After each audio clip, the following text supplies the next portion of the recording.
So in this video, you'll learn how to install Zoom on your Samsung Galaxy S25. So begin by opening the Google Play Store. Then you want to use the search function and you want to type in Zoom and then search. You should see it listed in the search results, so just tap on it to view the app details. Ensure that it's by zoom.com. Then simply select install and wait for the app to be downloaded onto your S25.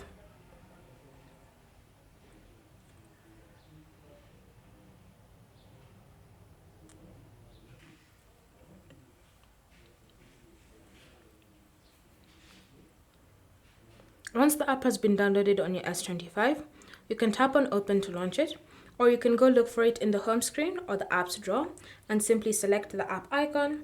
And then you can start using Zoom on your Galaxy S25. Thank you for watching.